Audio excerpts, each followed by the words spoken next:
Hola, ¿qué tal? Bienvenidos nuevamente a este canal de Cultura y Personalidad de la Facultad de Ciencias de la Conducta de la Universidad Autónoma del Estado de México.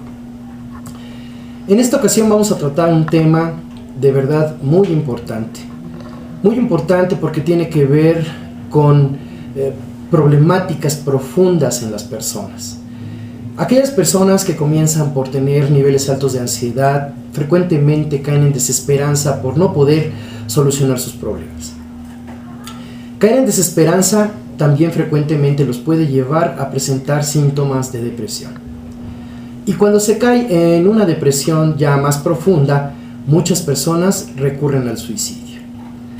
Esto se da tanto en hombres como en mujeres. Sin embargo, las estadísticas muestran que los hombres lo intentan menos veces, pero lo consiguen más veces, en comparación con las mujeres que lo intentan muchas más veces, pero lo consiguen menos. Múltiples explicaciones se han suscitado al respecto, y una de ellas tiene que ver con que las mujeres buscan atención por parte de aquellos de los cuales lo requieren. Las mujeres se ha encontrado que tienen mayor dependencia social, y al no tenerla, pues también intentan suicidarse al sentir desilusión en un rompimiento amoroso, etc. Y buscan la atención, recuperar esa atención que han perdido.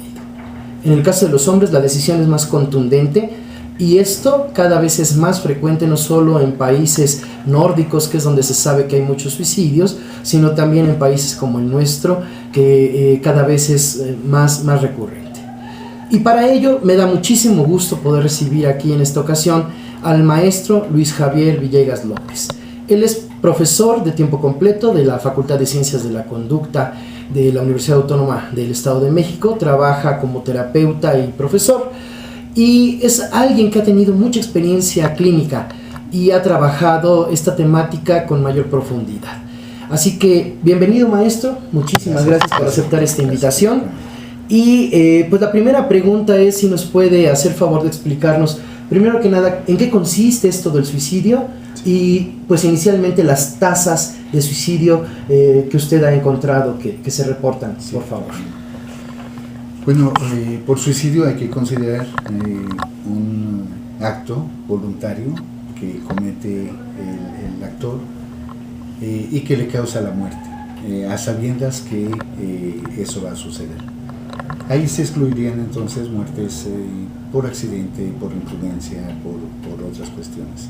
Sería la intención directa de causarse la muerte, haciendo algo, cometiendo de alguien un acto positivo, o bien dejando de hacer algo, a sabiendas que esto lo va a llevar a la muerte. El suicidio es un asunto que ha existido a lo largo de la humanidad.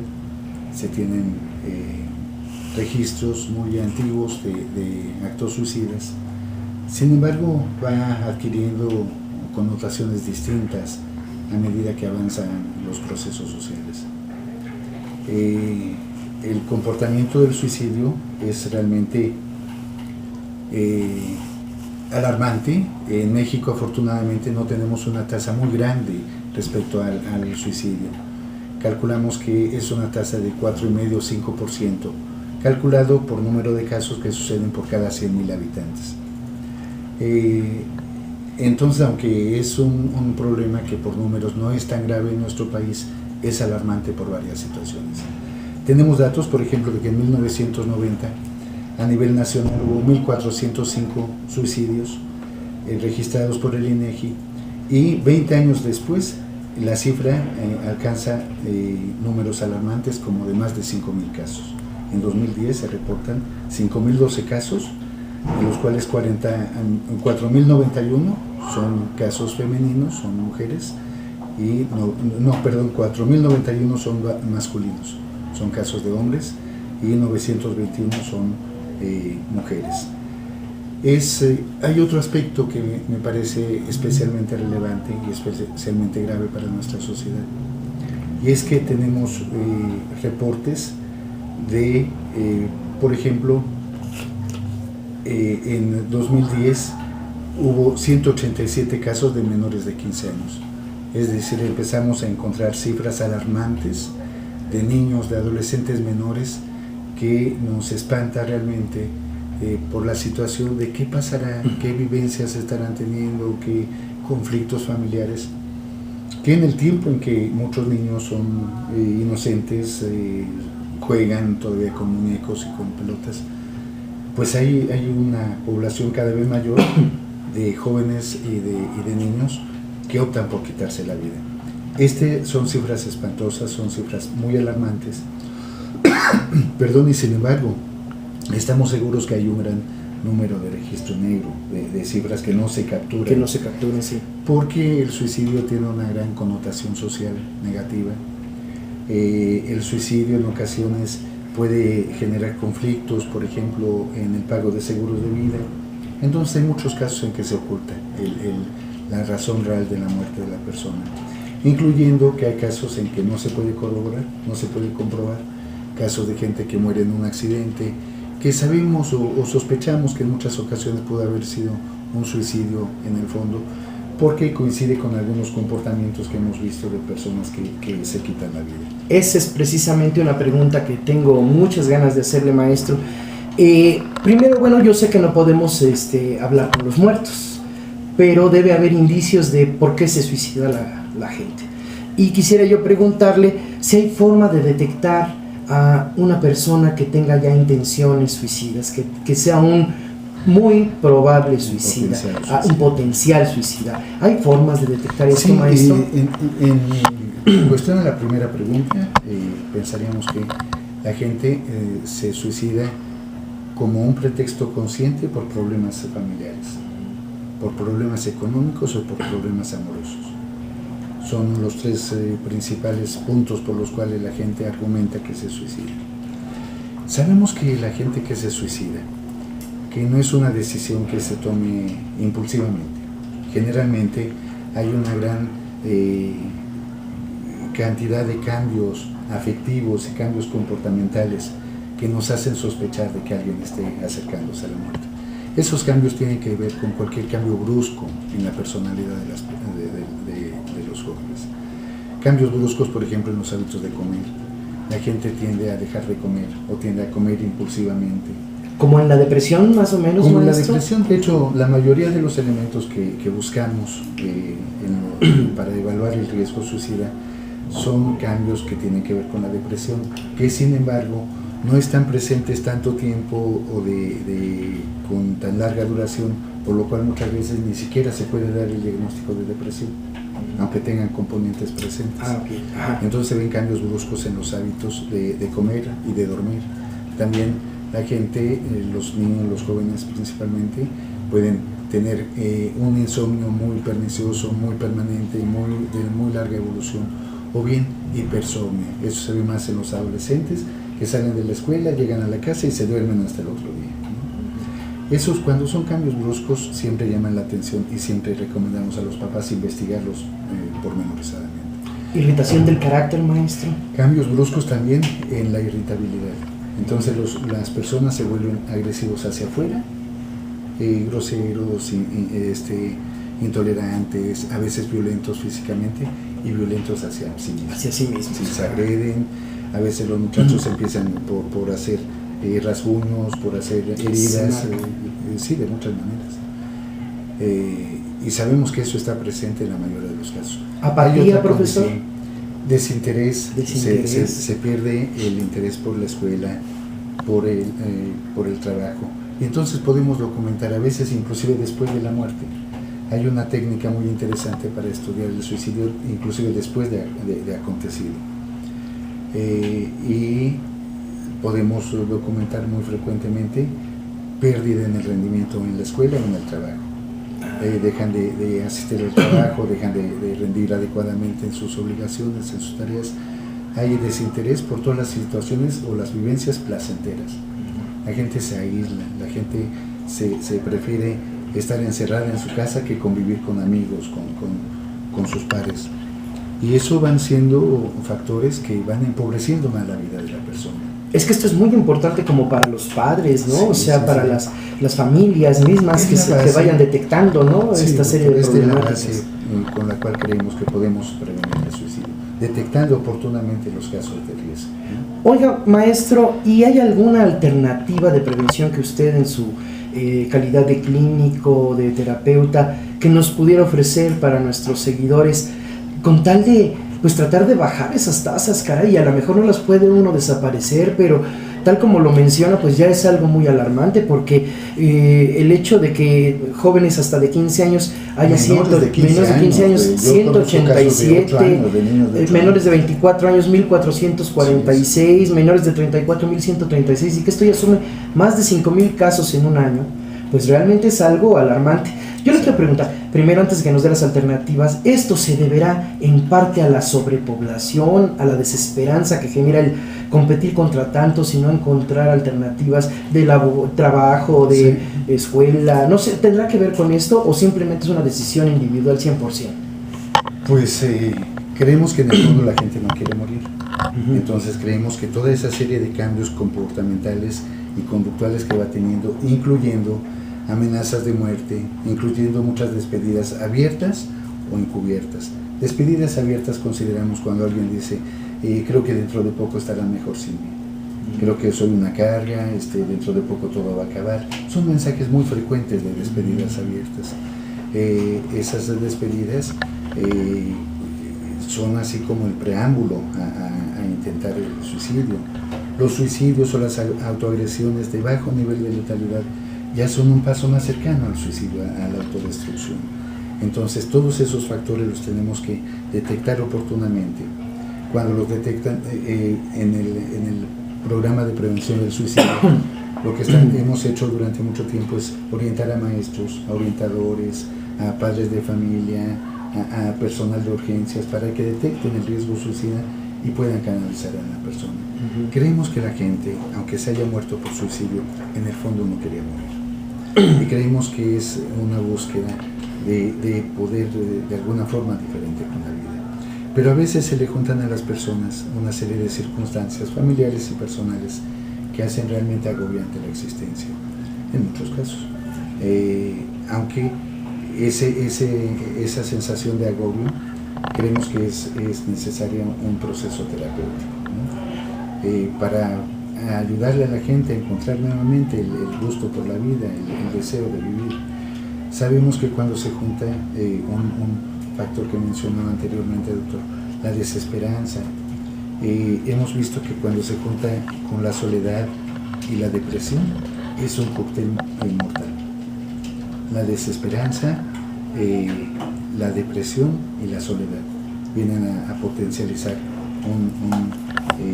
un potencial suicidio, ¿no? Y creemos que muchos de los intentos de suicidio son en el fondo llamadas de atención, que la gente busca ayuda, busca terapia a gritos.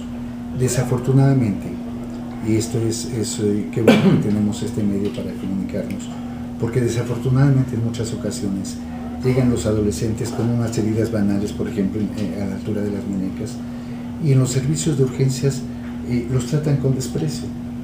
Realmente argumentan los médicos que solo quieren llamar la atención y no los atienden.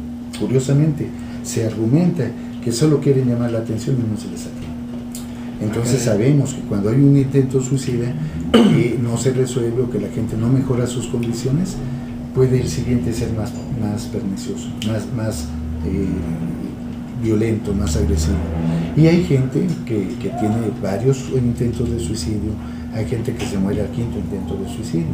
Y creemos que en el fondo fue una falla de las redes sociales, de los grupos de apoyo, porque es increíble que pasan desapercibidos esos intentos de suicidio o que no se le hagan caso, ¿no? Maestro, con lo que usted nos está indicando, nos está diciendo, me queda más clara la idea de que sí, efectivamente puede tener un impacto la sobrepoblación, pero realmente es una decisión personal.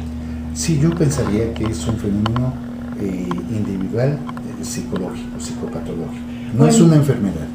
Hay muchas condiciones patológicas que como consecuencia acercan a la gente a la autodestrucción. Ahorita que usted comentaba también esto de la desesperanza, la depresión, que es un cóctel mortal, ¿no?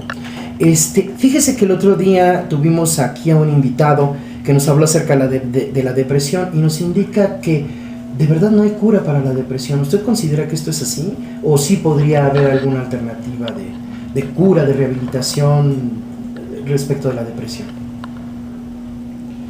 Yo creo que que todos somos susceptibles de pasar por momentos depresivos. Y yo estoy seguro que hay la posibilidad de salir adelante y de cambiar. Pero a veces son necesarios más apoyos sociales, a veces es necesaria una poca de fortaleza yoica. Definitivamente, si la gente funciona en un grupo familiar más o menos cohesivo, tiene más protección contra el suicidio. Las familias que, sobre todo en los niños y en los adolescentes, más generadoras de riesgos suicidas son familias disfuncionales, en donde hay altos índices de violencia. Principalmente hemos encontrado, por medio de un estudio muy importante que hicimos, pudimos entrevistar a 11 personas que habían en el último año sufrido la muerte de algún familiar por suicidio. Se hizo la técnica de la autopsia psicológica para recabar los datos de los cambios comportamentales que se presentaron antes del deceso, y pudimos observar cosas sorprendentes. La familia que más suicidógena, que más genera suicidios, sería una familia con un padre casi ausente, que puede estar presente pero no funcionar bien, no funcionar como figura de autoridad, no funcionar como alguien que reconforta o que aumenta la seguridad, la autoestima de los hijos, sino un padre más bien como ausente y una madre ruda. Ah, caray, es importantísimo. Fíjese que eso, relación más frecuente que encontramos, como en 80 y tantos % de las autopsias que pudimos hacer en este. Qué interesante, de verdad le voy a decir, porque fíjese que nosotros hicimos una investigación también para ver cómo las emociones negativas se asocian con la presencia de ansiedad y depresión. Y encontramos que el foco a partir del cual se tienen la mayor cantidad de experiencias de emociones negativas precisamente es la familia. Si bien es cierto que puede ser un factor de apoyo, también puede ser un factor de riesgo, ¿no? De violencia fuerte.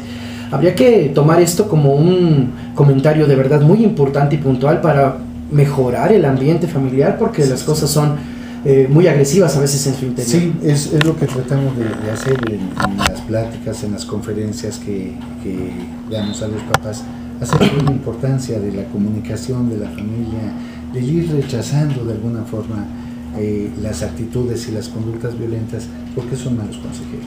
Maestro, y entonces, si no tiene usted inconveniente, para ir cerrando, nos podría... Mire, yo recuerdo que leímos, antes de esta entrevista, un panfletito que tienen ustedes acerca de cómo ayudar para prevenir esto del suicidio. ¿Podría darnos un resumen tan alentador, por favor, para que la gente lo reciba? Se lo voy a agradecer enormemente. Una cosa que se debe de favorecer mucho es que los hijos aprendan a expresar inclusive sus emociones negativas en la familia. Si el hijo es capaz de decirle a la mamá, es que yo estoy muy enojado por esto y esto y esto, no se va germinando en él la semilla de la autodestrucción. Pero si los papás lo censuran, no hables, no me reclames, no me digas, entonces el niño en algún momento va a explotar. El no poder verbalizar, el no poder darle salida adecuada a los estados emocionales. El guardárselo, reprimirlo, ¿no? Y explota. Y puede explotar haciéndose daño directamente o enfermándose psicosomáticamente. Entonces son factores bien patógenos. Habrá que poner especial atención a todos los mensajes de destrucción. Todos los comentarios como que creo que soy una carga, habría que abordarlos. A ver, espérame tú, ¿por qué me estás diciendo esto? Por parte de los papás, o del hermano mayor, o de los compañeros de escuela. Es lo que creemos que puede disminuir esto. No creemos que se vaya a acabar el suicidio, porque hay muchos casos que suceden de forma muy impulsiva. Y sobre eso no tenemos ninguna posibilidad. Pero la mayoría no son impulsivos. La mayoría se van gestando poco a poco, y si descubrimos el potencial suicida antes de que se presente, se puede intervenir adecuadamente. Oiga, algo bien interesante que mencionaba usted en ese escrito que realizó, decía, tómate un poco de tiempo, piénsalo antes de hacerlo. Puede resumirlo para que quede como de verdad un mensaje de conciliación con uno mismo y que la gente lo tome en cuenta para evitar llegar a ese último extremo. Sí, lo que tratamos de explicarle a las personas es que creemos que cualquiera hemos deseado la muerte en algún momento, y de hecho en la evaluación del paciente de riesgo suicida el primer punto de cercanía al suicidio sería un pensamiento banal en torno a la muerte. Pensamientos como tierra trágame, ya serían pensamientos destructivos, pero todavía pasivos. No son tan peligrosos como el pensar en que voy a llegar a la casa y voy a sacar la pistola y me voy a disparar. Entonces todos hemos pensado de alguna u otra manera en el morir, y ocasionalmente a lo mejor alguien ha pensado en suicidarse. Lo que tratamos de reflexionar en ese escrito es que no por estar tristes y pensar en morir tenemos que morir, sino lo que pedimos es que la gente se dé un momento de respiro, y le pedimos a la gente: no decida solo. Si tú te quieres matar, puedes decirlo mañana, pero mira, espérate, ahorita estás muy confundido, ahorita estás sufriendo, ahorita tienes mucho malestar, ahorita no es el momento de decidir, tratando de que la persona tenga una poca de contención de sus impulsos, de sus instintos destructivos. Es muy importante. Mucha gente piensa en el suicidio y ese pensamiento lo agobia, lo atormenta, y piensa la gente que se tiene que lastimar. Y lo que tratamos de hacer ver es que muchas veces uno puede pensar así o sentirse muy mal, y la posibilidad de encontrar una solución va a ser mejor si uno la busca más calmada, si uno deja pasar un poquito de tiempo, si uno no reacciona tan impulsivamente, si uno se da tiempo de encontrar las razones para seguir vivo. En realidad es lo que hay que encontrar.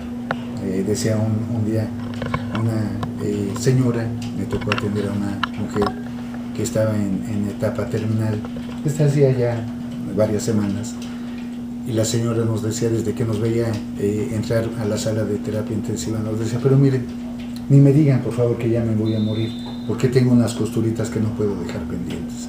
Era una viejita con una familiar, era una viejita moribunda desde hace 15 días. Y eso es lo que necesitamos, unas costuritas, unas lecturitas para seguir atrapados. No sabe de verdad cuánto le agradezco, maestro. Como esto no nada más es para el cuerpo de cultura y personalidad, dígame por favor su correo electrónico para que la gente entre en contacto con usted. Gracias, doctor. Es Luis-JA